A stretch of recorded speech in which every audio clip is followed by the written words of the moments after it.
Très bien. Tous les combattants et les combattantes à l'aide du général. Très bien.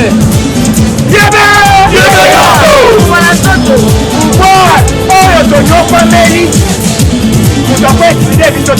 bien. Yo avant yo la tout d'abord c'est pas le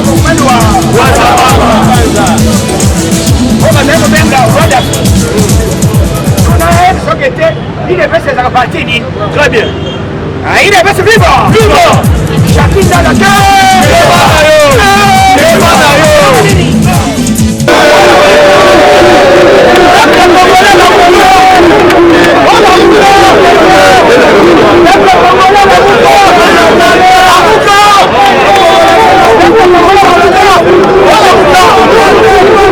le combat est sacré et ne sera jamais vendu. Le combat est sacré et ne sera jamais vendu. Peuple dans la mouka, peuple congolais dans la mouka, dans la imbécilité, dans la naïveté. Peuple congolais dans la mouka, dans la mouka, dans la mouka.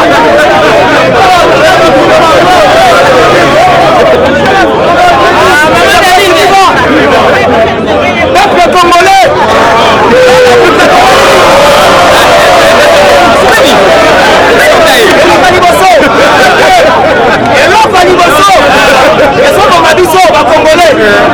Naïveté, Yami Balé, imbécilité, Yami Satou,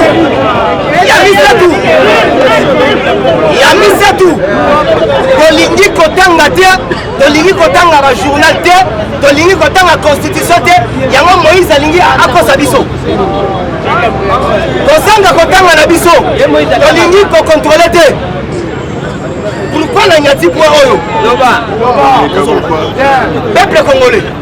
Dans la lobby Ali Bongo, na Gabon, na parlement na e. A lobby awa buzoba ezate lokola na Congo. Soko yebi osala na yo étranger. Osana posa bima président de la République kengo sala na RDC. Quand on va les sortir, oka. Quand on va les sortir, oka. Afrique du Sud, va le vivre.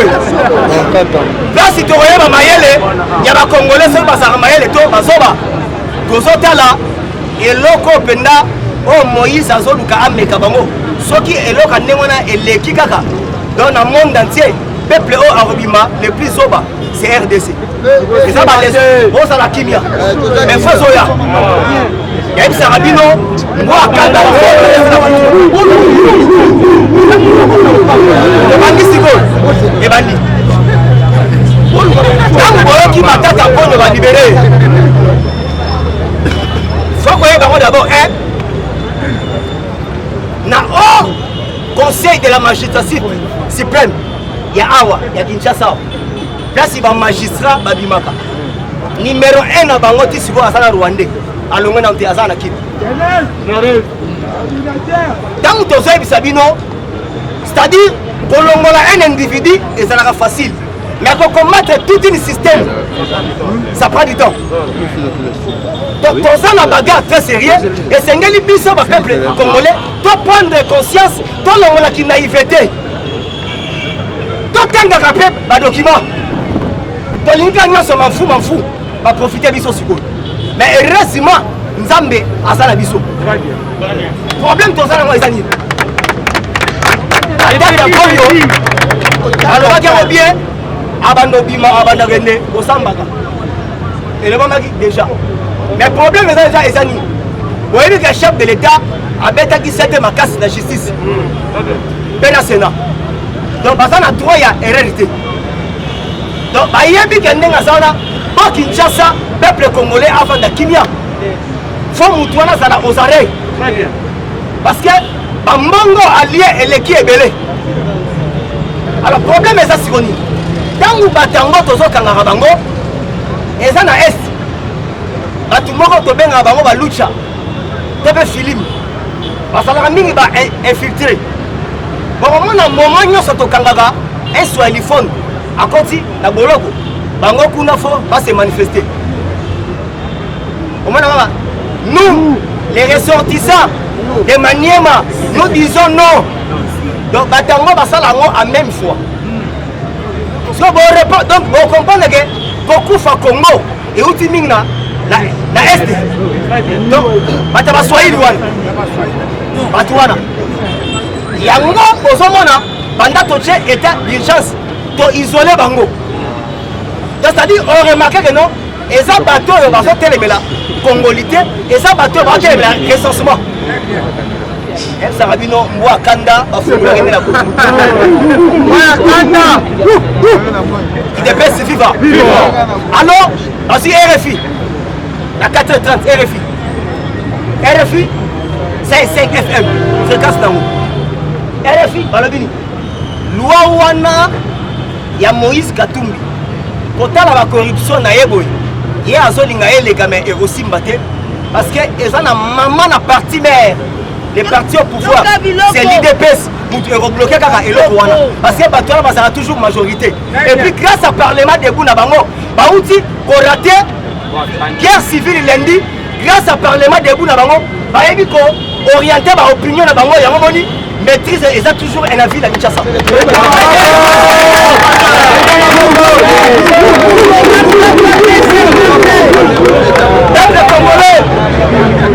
Le Congo est sacré et ne sera jamais vendu.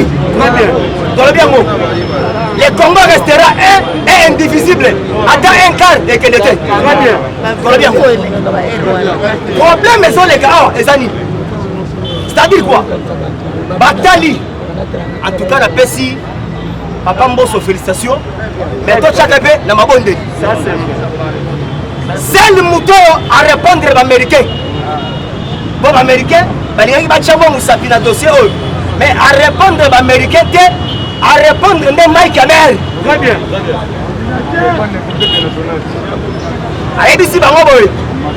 Malgré tout ça, ma partenariat n'a bino.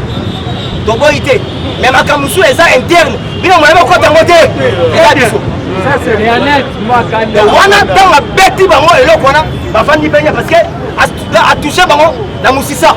Abima comme la biso musu était piloté. Faut que règlement na parlement na biso. Donc résoudre ngo. Ah ouais, bino bona mort à dire té. Ouais ça faire y a pas congolais. Il est pacifique. Viva. Ya bisi bino bi aussi go. Na bato yo o to landi lelo. Alobaya singi pululu. Na mwana mosi yo. Sur aller à Saramoudia ensemble. Akenda na Moupepe. Vas-y la mère Mende. Bon, na banosa la Tcheto Pongo RTGA. Vas-y Mende na RTGA. Mende alobini. Alobi pendant tout cet temps dirigeant Congo na Kabila. Congo loi ezala quitté. Très bien. Donc ils ont moko sa loi. Et ça foule.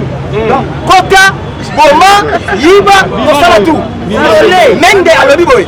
Or que ce qui loi ya Noël Tchani et Leki Congo nde siko loi et commis monde entier peut respecter les sous.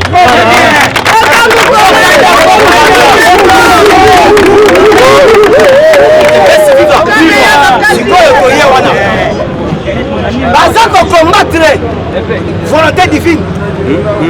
Baza ko combattre vérité ou vérité et ensemble. Ambos alobi tina Bible et komami. Et ça na Deutéronome 17 au bandi 1 tina 15. Deutéronome 17 verset 1 tina 15. Balobi que non, ba pesa ka pays dans mon payaté. Très bien. Est-ce que Fatim mutu asala Bible? Est-ce que Amos mutu asala Bible? Ils ont meilleur moko alobi. Très bien. Si comme mutu tout aza combattre volonté divine, aza antichrist. Barosi chrétien. Barosi chrétien. Donc ça dit pour la bango ezani. Donc on remarque RFI basali analyse balobi lelo Congo et comme une sécheresse, il y a bactère politique, manque de corruption, il y a Katumbi. C'est ça. Ok, manque de bactère politique, donc manque de maturité politique de RDC yango emeli peuple na pauvreté. C'est ça. Donc tellement acteurs politiciens bango tout baza corrompu pauvreté et makasi na peuple. C'est ça. Donc toza na batu ya malonga te. À Paris de pêche.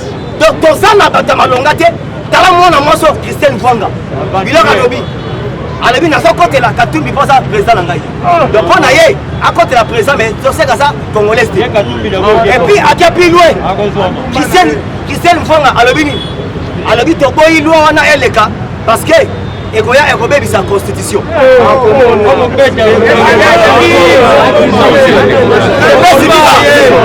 oyoka sikoyo orke on ne peut pas compter les présents, ça c'est un compte du passé. C'est ça. Tu as vu ça, Rabino, ma tête en pognon. Ce qu'on suit, dossier à Zaï, réalisation. Tout ça, na bateau, Basalaki, na Mobutu, Tilo, Basali. Professeur Lunda Boulou, la Zali. Alors, bango bien, na époque où on a Zali, premier ministre, na Zaï. Hier, ma tête en pognon, on a Zali, ambassadeur, il y a Rwanda, mais comment vous soussou. Étranger. C'est quoi, Boyoka? Tangu ye mfonga alobi ndenge abi no nakobebisa constitution ya moko na biso tozongisi bango siko boyoka boye depuis 84 loi wana déjà ezalaki appliqué depuis série ya Mobutu ezalaki na livre ya constitution article 7 alinéa 1 à 2 j'ai dit bien article 7 alinéa 1 à 2 faut ça la saïwa de père et de mère. Très bien, très bien. Et puis, ils ont déjà appliqué. Nanya qui kobebisa eloko wana. Okanga. Mobutu azalaki na directeur ya cabinet na ye. Bisengimana azalaki Rwandais. Ça dit 12 ans na bureau. 12 ans. Elle sarabino mbwa kanda bafumula kesa na butu. Oyebisi bino le Congo est sacré. Ne sera jamais vendu. Très bien. Sikoyo, bisengima na Rwanda tango aye na bureau ya Mobutu. A comprendre que ye mutu akobenda ba Rwanda belé na Congo. Faut maintenant balimisa loi wana. Babanda ko etufango. OK déjà loi na ezaki appliquer déjà banda kala. Et c'est le réel l'obité. Tango afdel baye koya conglomérat des infantiliers. Babizima Karabaye, Babugera, Baruberu watu baye.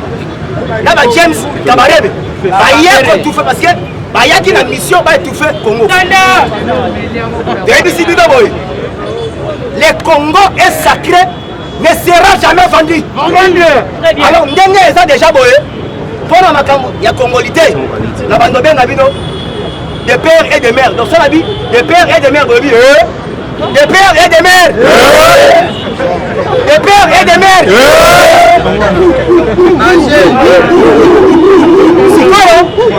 Nigeria, baza ondimango. Aucun na Turquie, endimama. Na Chine, endimama. Siko yo, oya koloba geni non. Alongolo endimama te. Alors voilà siko le parlement. Au moins le parlement c'est aucune émotion. Ce qui aucune émotion, ba bureau du parlement ça étape par étape. Siko ce qui encore ici motion na parlement. Et ça la commission mo ba benga PAJ. PAJ na parlement. Ce qui bango bazi dossier ba rejeter mo c'est que est mais ce qui commission ya PAJ bandimiango déjà et quand il chitunga sikoyo mwa wana ya chani PAJ déjà asandimiango bina très bien. donc yango moni bakomi palpite mpona chite lobi tobomi non lobi 70 kodeko baye kodepose baarme na bango et puis balobi nde badepose ya minduki na bango la bazali pour la loi congolité abokota mpona bango mpona chite mpona suka lelo na 3h du matin mokonzi ya mboka facibe mwana nzambe azalaki lelo epa mere farafara na me koto tozalaki shikata nde Ça c'est vrai. encore ye mere abiyaka koto nalambi biloko olingaka ndakala mystique biloko bokoko na soso ya lumba babeti kati président ayebisi ye boye mama nayebi ke ozalaka mingi na souci ya base mais na ye apo nayebisa yo parlementaire debout président cellulaire président sectionnaire na bafédéral bango tout baoza misala nde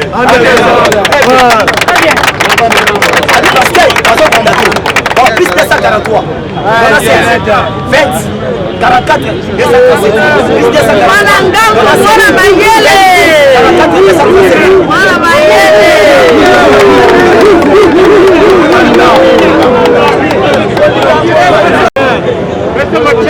UDPS viva!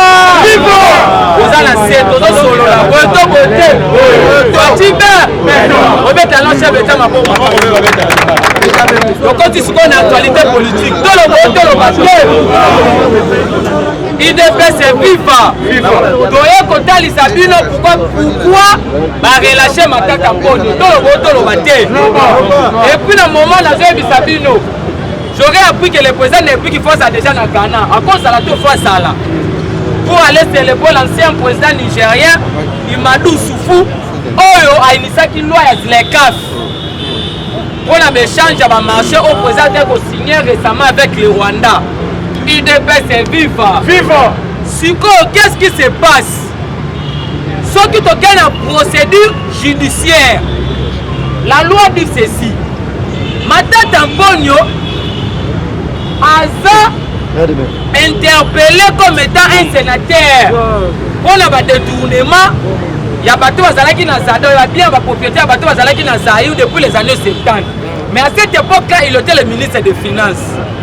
Le loi du pays, c'est ceci. Matata a plusieurs dossiers qu'il a mal gérés dans ce pays. Très bien. Il y a l'affaire passerelle, il y a les stades municipaux, il y a la réhabilitation hôpital des cinquantenaires, il y a la réhabilitation des écoles, il y a la réhabilitation, il y a le palais du peuple, il y a la gestion de la fibre optique. C'est le tout premier ministre depuis la session de notre pays qui a volé l'argent de l'État sérieusement. Ça c'est vrai. UDPS c'est viva. Viva. Qu'est-ce qui se passe? Qu'est-ce qu'on a procédure juridique? Matata Ponyo à l'époque de dossier Bukangalonzo, il était un premier ministre. Mais Miba Kolobi, premier ministre, il y a la Cour constitutionnelle, na président de la République. Très bien. Le procureur général a envoyé le premier réquisitoire au niveau du Sénat pour la levée des immunités. Comme la plénière est souveraine, plénière est côté examinée, il faut autoriser poursuite judiciaire. Le procureur actuel n'a assez. Mais le règlement d'ordre est asséné sur le Baboui. Dans le règlement d'ordre de l'Assemblée nationale, un député, un sénateur qui a la poursuivi pendant la session ordinaire, deux sessions extraordinaires, au cas où il va gagner la flagrance. Cela veut dire que la flagrance, excusez-moi pour le terme, tu peux être arrêté peut-être à une fille, déjà tu peux être arrêté en flagrance, ou soit tu peux par la clameur publique, on doit d'abord t'arrêter. Après, on demandera maintenant le poursuite au bureau. Quand maintenant le procureur envoie le deuxième réquisitoire pour le dossier à Bateau Bazalaki na Zaïre, là-bas on reproche Matata comme étant le ministre des Finances. C'est pour cela qu'on a envoyé le deuxième réquisitoire dans le bureau. Le cas Bazalaki na vacances parlementaires, automatiquement le bureau n'est qu'au siéger. On appelle Matata à l'administration de l'élément de défense. C'est maintenant le président du Sénat n'est qu'au sujet, ou soit pour la poursuite, ou soit contre la poursuite. On a vu Bahati Lukwebo a autorisé des poursuites judiciaires. Matata na Guinée, Tosolo la Matata lobby. UDPS viva. Comment le boko ganga ba? Tira attention pour t'expliquer moi le mot. Matata na Guinée. Alors je reviendrai dans mon pays pour faire face à une justice politiquement instrumentalisée. C'est déjà l'outrage à la justice de son pays. Jacob Zoum est arrêté en Afrique du Sud. Pourquoi? Il a fait l'outrage à la justice sud-africaine. Et qu'est-ce qui se passe? Par autoriser poursuite judiciaire, le lundi à semaine du Oyo, les avocats de Matata Ponyo va saisir du Conseil d'État. Conseil d'État, mission de la Ranine. Et je vois qu'un arbitrage à m'envoyer une institution. Du Parlement, Assemblée nationale, Sénat, dans l'institution d'appui à la démocratie. Quand on va saisir le Conseil d'État, et ça là qui est pas conseil et siège va rejeter décision à bureau. Voilà lundi. Mardi, Matata azalaki maintenant devant le parquet général près la cour constitutionnelle. Ce qui est grave, ceux qui m'appellent déjà Moutou, m'appellent le baboy. Mandat d'arrêt provisoire. Donc, ils ont avoir la détention. Na bato poto abenga ngo garde à vue. Parce que Moutou m'appelle à roke makala te. Biso le roi doit na garde à vue, tout na détention te. Yango so m'appelle, il faut que non makala. C'est le même cas avec Vital Kamerhe. Interpellé le même jour directement m'appelle va signer na makala. Mais moi cela veut dire non va condamner te mozana na détention. Quand on m'appelle une personne, c'est que indice de culpabilité et ont pesé le colon. Automatiquement, il faut pas bomber pour le ministère public à récolter maintenant l'élément moussous. Très bien.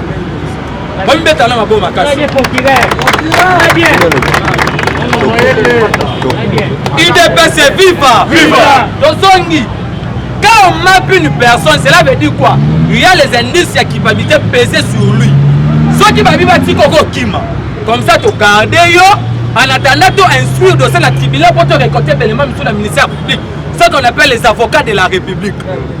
Chose grave, ma tête à point à son qualité de sénateur à côté de Kamakala, on a négocié la résidence civile chez lui à la maison.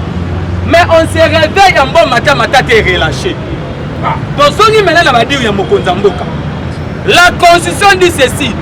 Le jugement est rendu au nom du peuple exécuté par le président de la République. Comme étant le magistrat suprême. Oui. La parole du chef d'État, c'est une évangile, c'est une loi. Ouais. Quand le président dit dans S-Lobby, jusqu'à preuve de compter, je ne suis pas encore satisfait. Dans quelques cas, si la justice au salaire, cela veut dire quoi? À remettre en cause Moussala dans sa justice.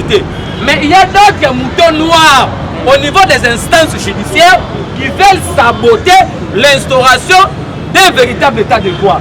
On ne peut jamais parler d'un état de droit tandis que nous avons une justice faisant l'instrumentalisation. IDPS viva.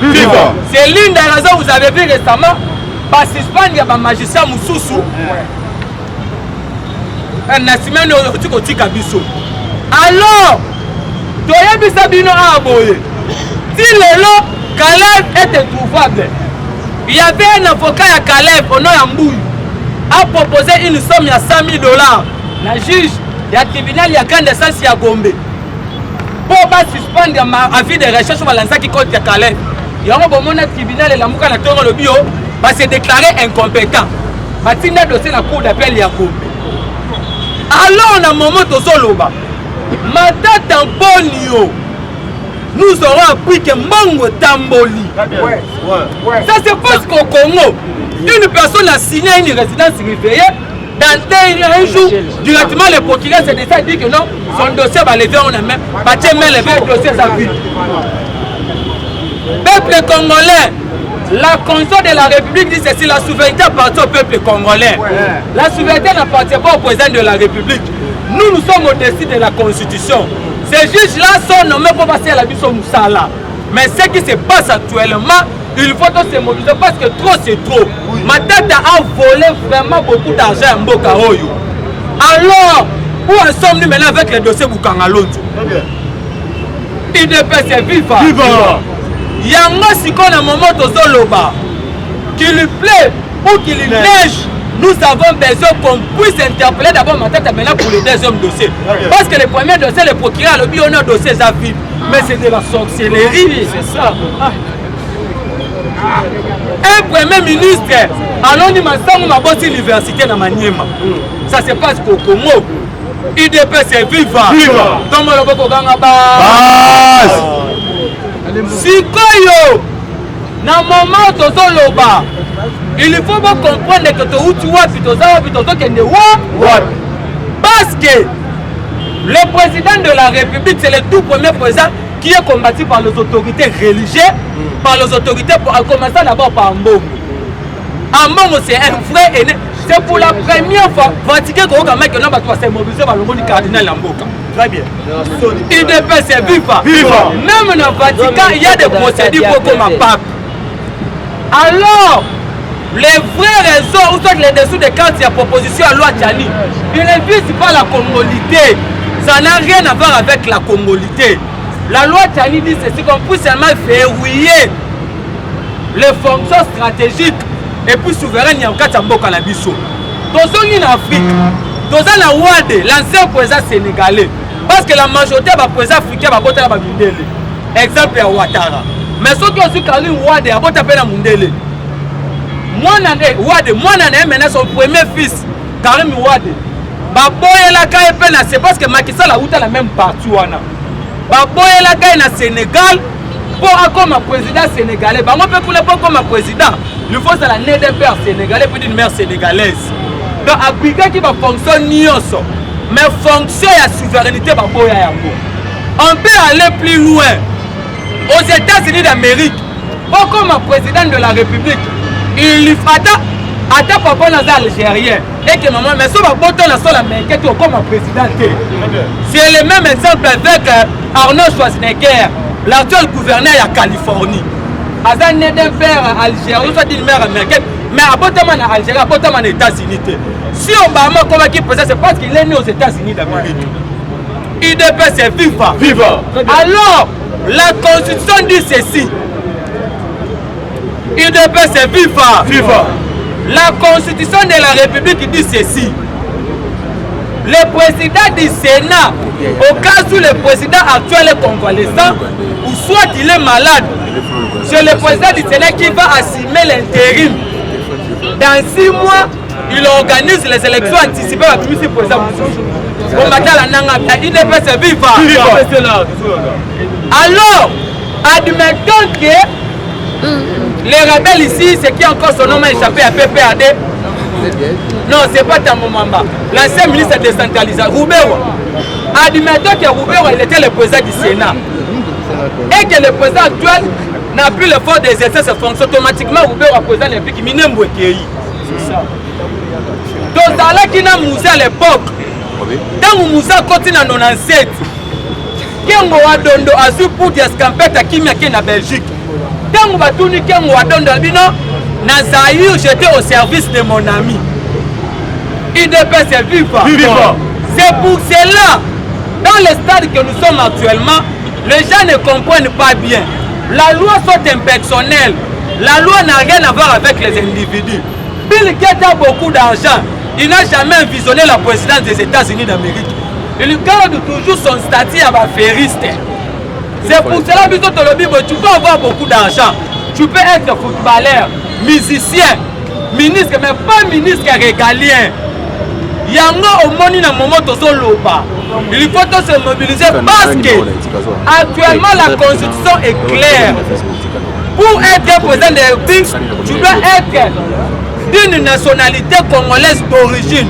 mais maintenant il faut vous donner la différence parce que nationalité par acquisition et puis nationalité par d'origine après 1960 na bato babundela ba intégrité lokwa ba Lumumba ba Kimpavita ba Kimbangu ba Papa Tshisekedi wa Mulumba balobi tous les Congolais qui se sont retrouvés après 1960 d'office ce sont des Congolais par acquisition yango tango mo contacté na Londres alobi que ba Nyamulenge ce sont des Congolais mais par acquisition parce que bah se retrouver avant coup de 1960 et maintenant Congolais d'origine aza mutu oyo na 450 tribus au sali mboka na biso ça qu'on se retrouver la tribu moko na 4 demandons maintenant Moïse Katumbi il se retrouve dans quelle tribu parce que na 450 tribus au sali mboka na biso UDPS c'est vivant yango maintenant na stade Otozali il faut te bisabino boy si la loi Tiani ne passe pas l'Assemblée nationale nous allons aller s'exprimer au référendum en conformant avec l'article 5 de la Constitution qui dit que la souveraineté de l'État nous appartient. Très bien. UDPS c'est vivant. Nous attendons maintenant qu'on puisse écrire ces lois dans le calendrier pour la traiter la 4 Assemblée nationale. Mais avant de traiter la loi, et qu'on est dans la commission de la PAJ, c'est le moment où nous interpellons les 6 députés de décider. Parce qu'aujourd'hui, dans le sondage, il y a Jacques Sir, entre Félix Antoine Tshisekedi, Martin Fayulu, Katumbi, président Bimi Moutouali Bosso, on a la population, on va aimer la population congolaise. C'est clairement ma bombe à casse. Très bien. UDPS c'est vivant. C'est pour cela que vous avez vu, dans 48 heures, par importateur, par sa position par rapport à la prix à l'eau. lobby ministre économie à côté de qui réunion conjoncture économique parce que bazo risquer biloko tout le bango. Le ministre avait déjà entré d'accord avec les autorités namibiennes afin qu'on puisse mettre tous les cantines sociales sur toute l'étendue de la République, comme on l'a fait à l'époque des musées. Et puis fixer maintenant les prix, il y a pas d'arrêt alimentaire, il n'y a plus encore de facilité parce que tout passe au mabilo. Beauté. Il y a moi si koyo, la façon dont on kende la makambu. C'est comme si les gens ne comprennent pas bien. Le président a été clair. Aujourd'hui, tout ce qui se passe dans notre pays, ce sont les prophéties politiques de notre papa c'est que Wamulumba. Dans l'histoire, on a pensé à l'ingérence dans la Kambunabi sauté. Nous sommes un pays souverain. Dans la gestion dépendant de Katambo Kanabiso. Mais les gens ont taxé le président de la République pour avoir disqualifié Katumbe en 2023. Mais tous ces droits que Katumbe est tenté de réclamer, pourquoi ne pas aussi réclamer en Italie là-bas? C'est ça. Mais vous êtes en train de les réclamer. C'est là où on voit que les politiciens sont des sorciers. On a connu des présidents douteux de leur nationalité dans ces pays. C'est pour la première fois que ma passe a mis Baye Babotem dans beaucoup différent. Non, moi connais Wabo. IDP c'est viva. Mais Batouba lobby que non. IDP c'est une politique qui a exclu au Batou. Une politique qui a règlement des comptes dans acharnement. Non. Il faut tout le monde va répondre dans l'acte na bango. C'est pour cela que vous avez vu déjà bientôt l'UGF va enquêter dans la gestion à Katanga de 2007 à 2017. Très bien. Bientôt l'UGF doit aller enquêter dans Kingakati. On doit savoir comment ce Kabila a eu cet argent pour construire le Kingakati. Oui. Très bien. IDP c'est viva. Et puis avec d'autres informations, le chef d'état-major général Mbala Mousse, c'est tout le moto de Baté. Aza déjà dans la liste de bateaux qui est en retraite. IDP c'est viva. C'est pour cela qu'on a interdit l'activité de son maman Olive Colocation dans RTNT. Très bien. Alors, actualité de l'activité maman Denise Azosala. Il y a un problème, il y a un déficit communicationnel. Même actuellement, ce que le président est en train de faire, il n'y a pas vraiment la communication. Mais le président récemment vient de nommer Eric Lindou. Oh, si c'est quand on a la moussala, beauté. Je dis, je vous remercie. La zéro est merci.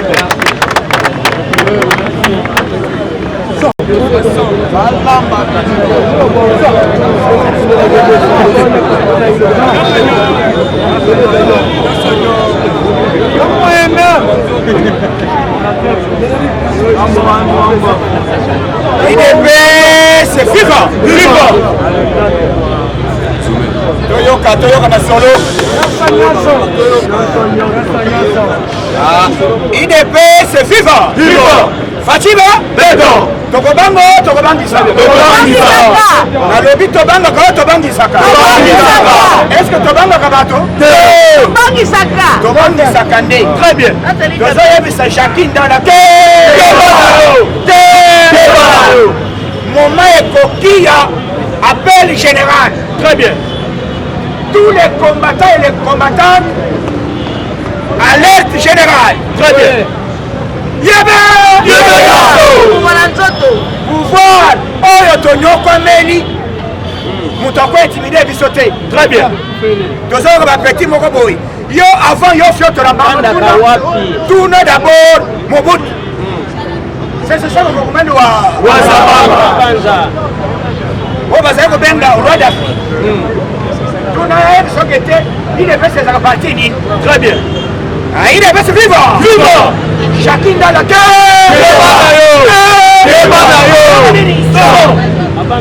Tobangisaka. Petit moko boya meli tala. Soki doit faire l'émission musique. On meli biloko on meli et ba pays de presse tozalaka prêt ya confronter. Prêt ya confronter ba makambo nyonso. Très bien. Lelo makambo ezali oyo bazoloba lelo nazoloba mutu nyonso oyo azokanisaka IDPS tozobanga oyo bato ensemble tolingi bino soki oza congolais to travaille ensemble eri yo okoya na baintimidation okozwa mama na Intimidation. est-ce que tozonga na komata